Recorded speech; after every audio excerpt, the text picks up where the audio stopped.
Alex never came home early. That was a rule Lena knew by heart. Weekday evenings belonged to his gym routine, followed by an hour of decompressing with a video game or two, plenty of time for her to live her double life. But tonight, Alex's phone died at work, and he couldn't remember if he'd locked the balcony door. The weather app said there might be a storm, a quiet, boring reason to leave early, but fate rarely needs much to work with. As Alex pushed the key into the lock, the silence felt wrong.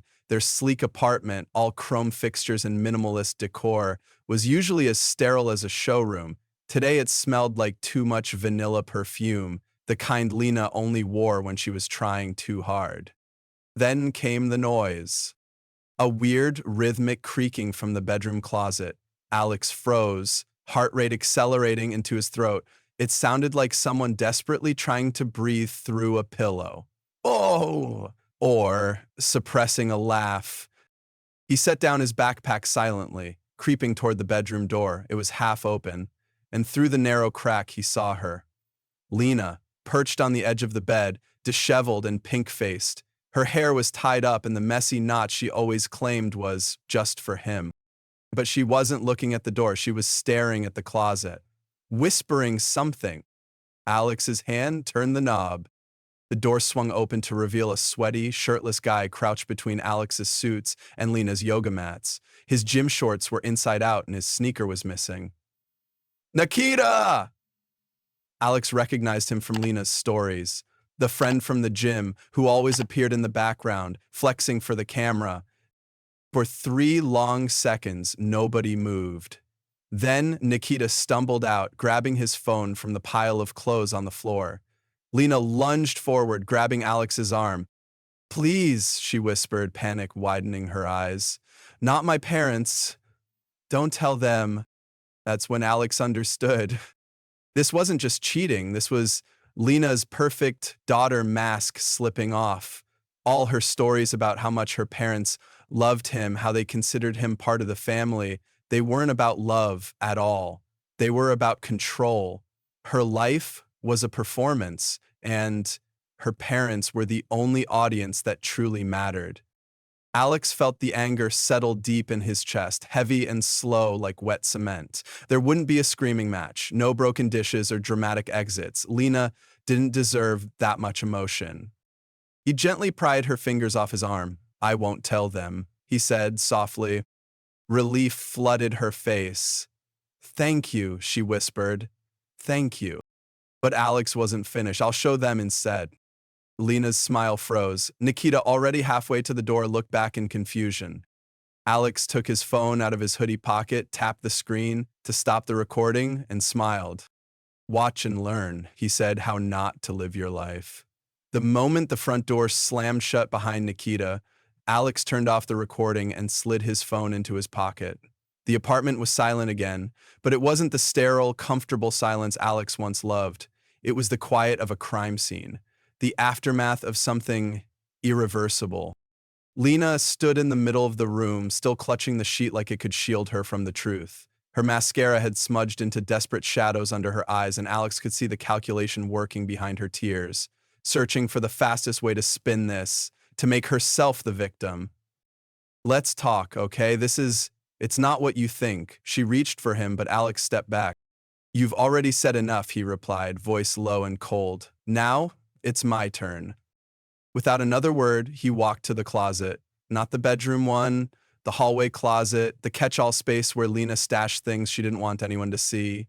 A shoebox filled with old notes from high school boyfriends, a velvet pouch with her first fake ID, and at the very back, a small tin case, her collection of USB drives.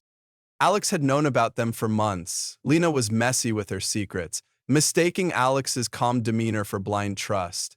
He hadn't confronted her back then because, well, he wanted to believe in her. In them.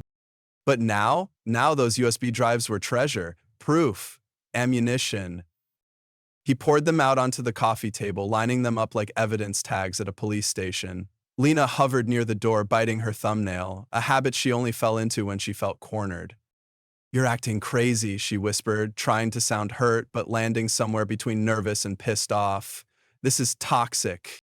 Alex smiled at that. The irony of being called toxic by someone who just finished screwing a guy in her boyfriend's apartment. But he didn't respond. His silence worked like a mirror, forcing her to listen to her own bullshit. He plugged the first USB into his laptop. A folder popped up immediately, Lena Private. Inside were dozens of voice notes, some saved as far back as last year.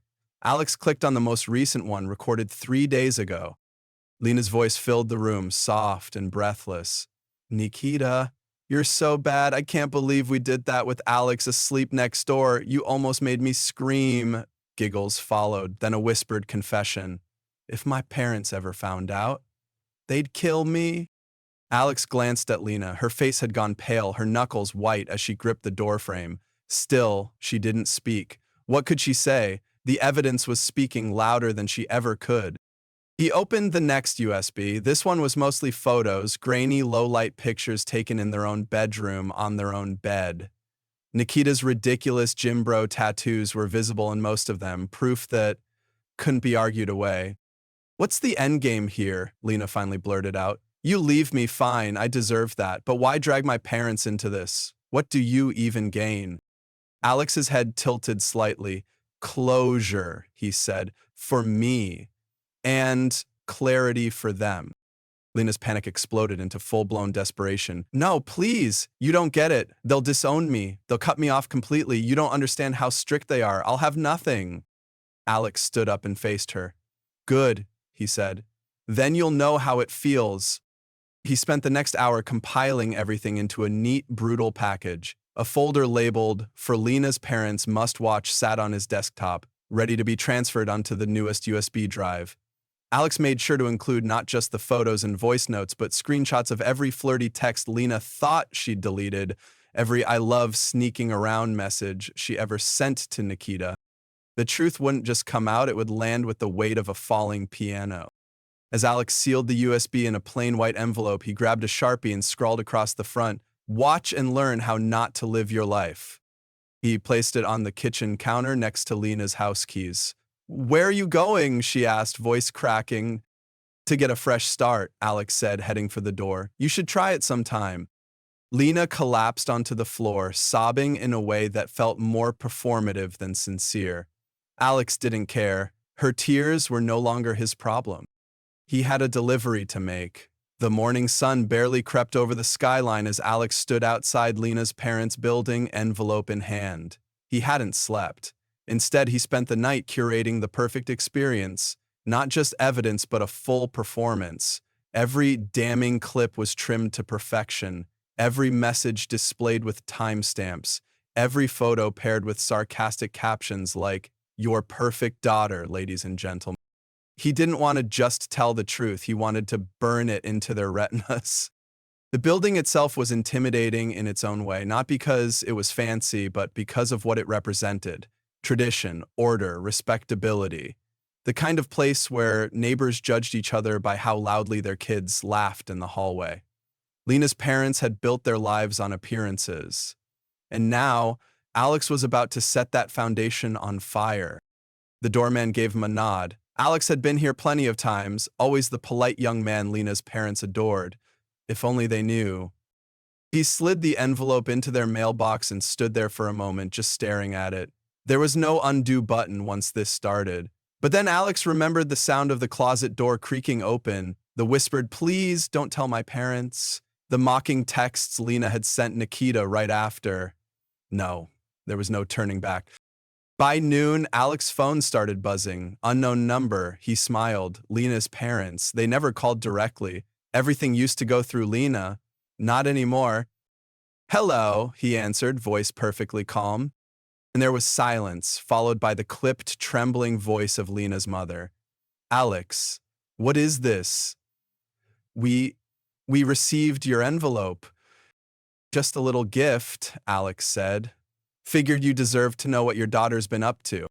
Lena's father grabbed the phone. His voice, usually smooth and authoritative, cracked on the edges. "This has to be some misunderstanding. Lena would never—" "Watch the videos," Alex interrupted. "All of them." There was rustling, the unmistakable sound of a laptop opening, the sharp inhale of a man seeing his daughter in a situation no father ever should. Then came the voice note, Lena whispering her filthy secrets, laughing in a way that made Alex's stomach churn. Her mother gasped like she'd been slapped. This is a setup, her father sputtered. You fake this? Check the timestamps, Alex said, his voice sharpening. Or better yet, ask her. The line went dead.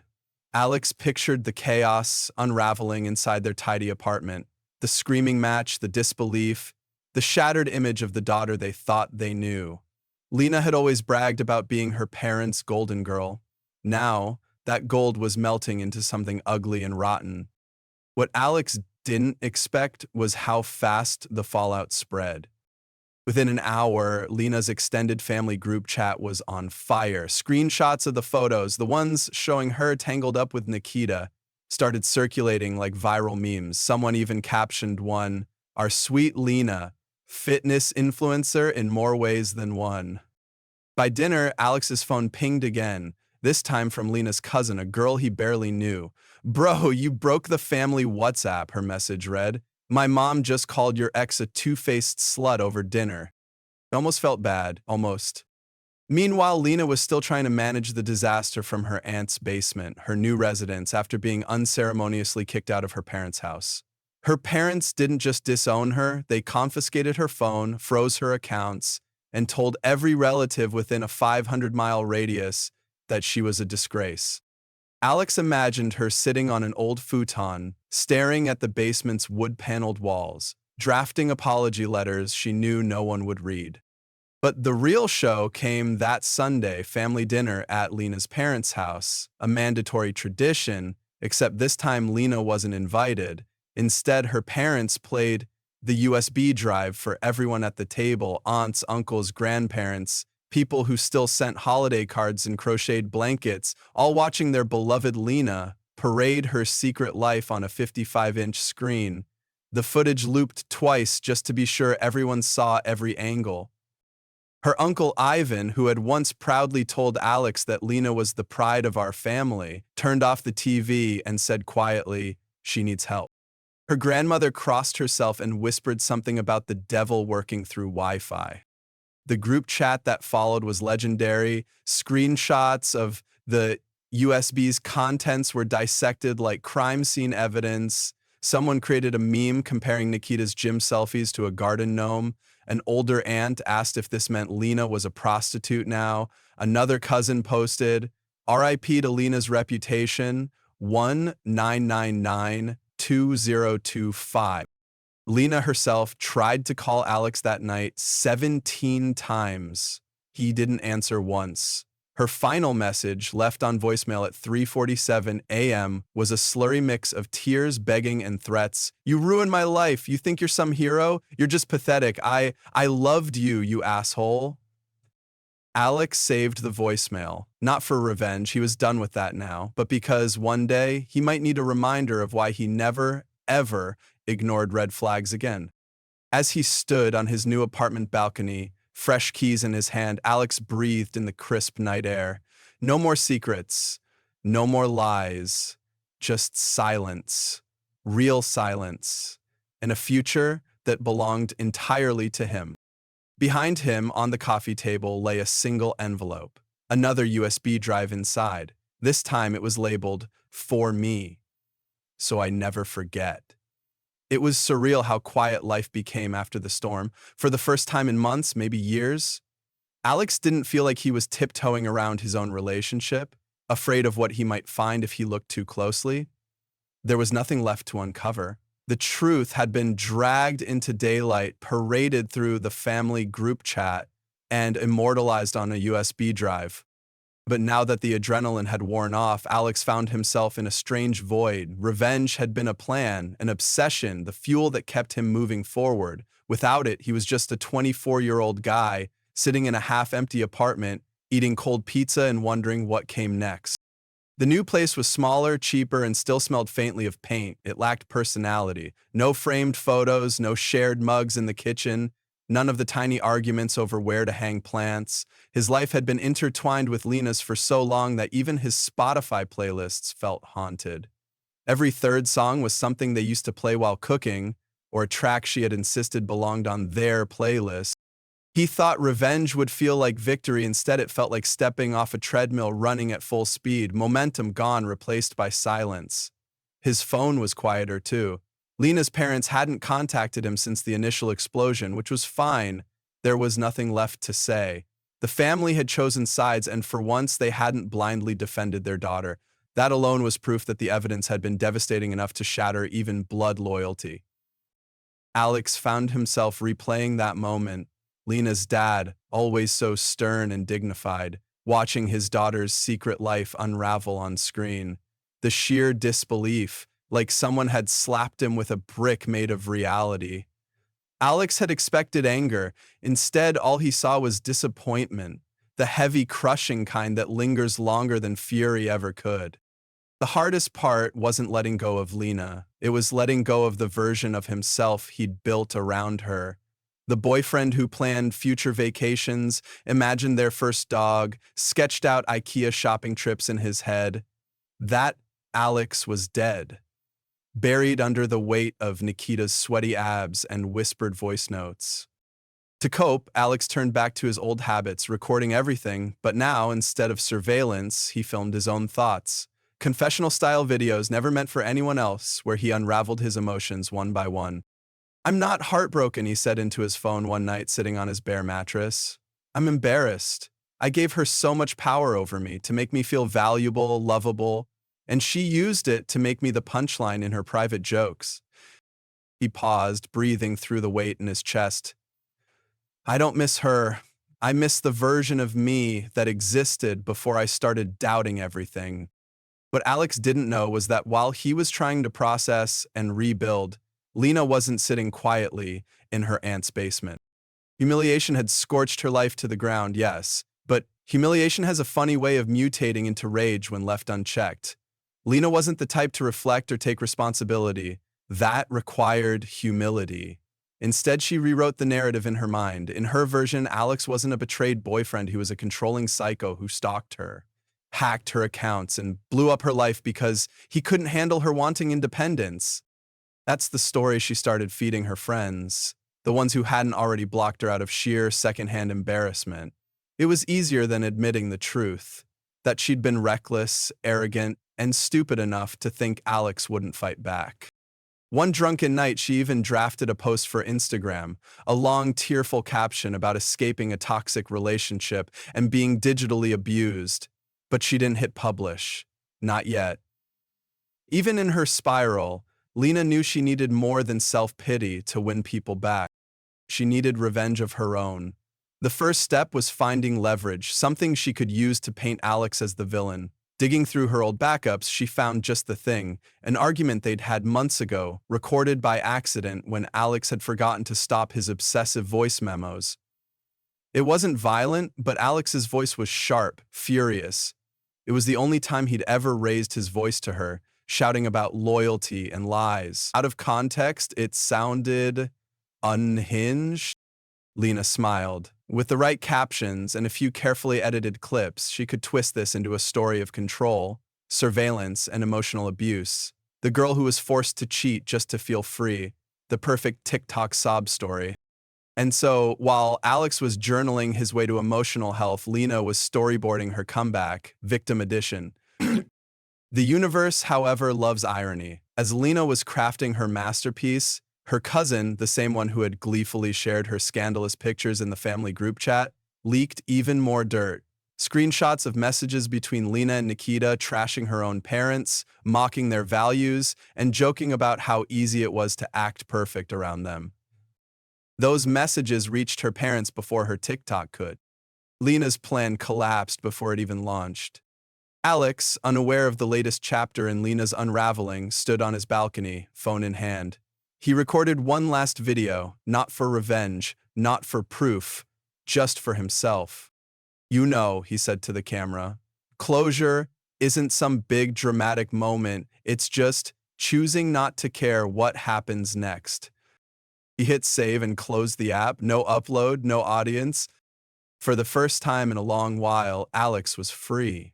Lena didn't crash gracefully. She didn't disappear quietly either. After her parents saw the second round of leaked messages, the ones where she mocked their values and called them clueless boomers, they didn't just cut her off financially, they cut her out entirely. It was one thing to betray Alex, they might have eventually found room to forgive that, but ridiculing the family name to a random gym rat? That was beyond repair. The last time Alex heard about Lena's parents, they'd told relatives that their daughter was taking time to reflect, polite code for dead to us until further notice. The group chat moved on without her, like a limb amputated to save the body. Lena's absence became a cautionary tale told at every holiday gathering. Remember what happened to Lena. Don't end up like her. Meanwhile, Alex was done collecting updates. He stopped asking mutual friends if they'd heard anything. The more distance he created, the lighter he felt. His new apartment, once cold and unfamiliar, became his sanctuary. No ghosts of shared breakfasts, no traces of her perfume on the pillow. He even started decorating. Posters from his favorite films, a shelf of plants, real ones this time because watering them felt like a small promise to himself. Every item was chosen because he liked it, not because it matched someone else's aesthetic. For the first time, his space belonged to him alone. Still, closure wasn't a straight line. Some mornings, he'd catch himself unlocking his phone automatically, almost texting her something funny he saw, forgetting for a split second that she wasn't the person he wanted to share with anymore. But the urge faded faster each day. Lena's revenge never materialized the way she hoped. Her grand TikTok expose about Alex's controlling ways landed with a thud. Her followers, mostly old classmates and distant acquaintances, didn't buy the victim act. "Girl, wasn't it you getting bent in the closet?" one comment read. Another simply said, "This ain't it." Lena deleted the video within hours, but the damage was done. The internet, much like her family, moved on without her. Nikita? He vanished the second her life imploded. His Instagram feed quickly returned to solo gym selfies and motivational quotes, as if she had never existed. To him, Lena had been an adrenaline rush, a reckless thrill. But no one wants to be tied to a sinking ship. The final loose end came tied in a ribbon Alex never expected: an apology letter. It arrived one afternoon, handwritten in Lena's loopy cursive, dropped into his mailbox like a relic from another life. Alex almost didn't open it, but curiosity got the better of him. Inside, the words tumbled over each other, frantic, desperate, confused. Lena apologized, sort of. She said she never meant to hurt him and just wanted to feel alive again. She blamed her parents, her childhood, even the stress of being perfect all the time. It wasn't so much an apology as it was an excuse parade, but at least she wrote it. Alex folded the letter neatly and slid it into the same box where he'd kept the USB drives. A museum of memories, a place for things that no longer had power over him. That night he went out with friends, real friends, ones he'd neglected during the Lena years. They grabbed drinks, laughed about old times, and for the first time, Alex told the story. All of it. The closet, the USB, the group chat explosion. By the end of the night, his friends were crying with laughter, not at him, but at the sheer absurdity of it all. And Alex laughed with them, finally seeing the whole saga for what it was, a lesson paid in full. As he walked home, the city felt brighter, like someone had cleaned the air. His life was his again, no longer orbiting someone else's chaos. When his phone buzzed with a new text, his heart didn't skip, because this time, it wasn't Lena. It was his own future calling.